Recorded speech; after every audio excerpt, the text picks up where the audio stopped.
This SLNX V3 MIE training program is divided up into 3 sections. Installing and testing the MIE. Section 2 consists of exporting and installing the certificates for iOS devices, and Part 3, connecting to the MIE using the SLNX user app. First, let's take a quick look at the overview. So, a customer using the SLNX mobile app submits their jobs to the MIE, which is the mobile intranet extender. Now, there are 2 apps. Our primary focus is the mobile user app for print and capture. The MIE server will communicate with your delegation servers and offer up the workflow apps and printing apps as configured by the administrator. The supported devices include iOS devices 9, 10, and 11. The iOS devices will need a certificate. The Android devices that are supported are Android 4.4, 5, 6, and 7, and Windows devices with the Windows 10 mobile software loaded are also supported. Let's go ahead and take a look and complete our first section, installing and testing MIE. Here I have a 2012 server. I'm going to launch the SLNX V3 installation program. Now, some sections may take a little while, so I may pause the video and resume at a more convenient point. Here I'm going to click on OK, taking in the default. At this point, all of the files are being extracted to the local system, and we will run the install program once everything is in fact extracted.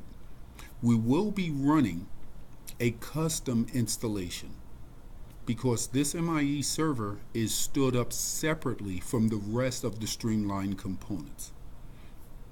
So, a couple of items that we're going to need to complete this install. We will need the security key, and we will need the location, the address, or the fully qualified domain name of our DS server.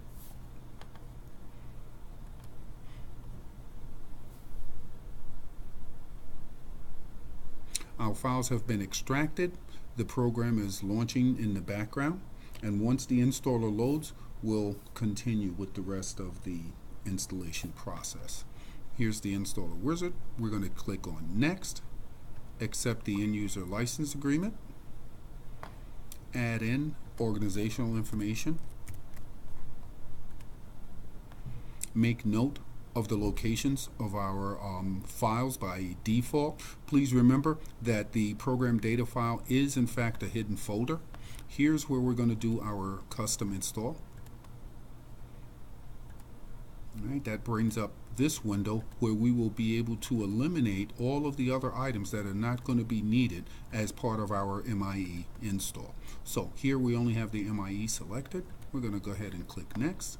We need to provide admin credentials, or at least local admin credentials for this install program.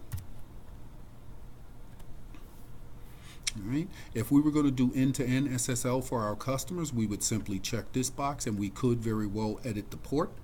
But in our case, we're going to go with the defaults.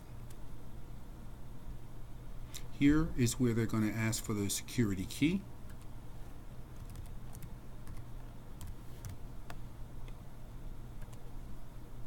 And here is where we will have to address our delegation server. So I'm going to simply use IP addresses here and click Next,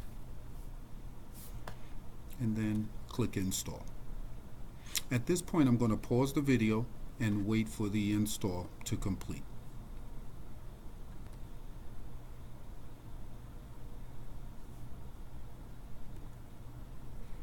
It took about 2.5 to 3 minutes for the entire installer program to run. I'm going to click on Finish, and the next thing we'll need to do is test to see that the MIE service is in fact up and running. The way we're going to do that is we're going to launch Internet Explorer. You'll see right here I have the IP address of this machine here where MIE has been installed. I'm going to go https://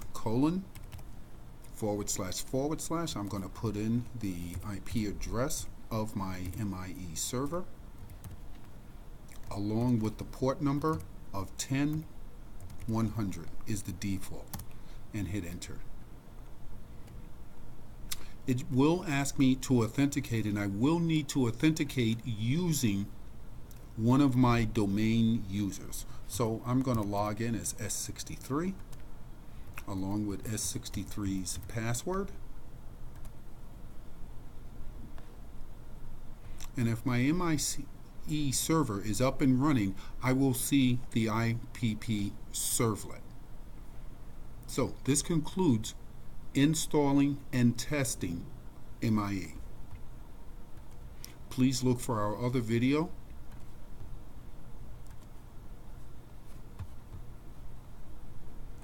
And our other video is exporting and installing certificates for the iOS devices.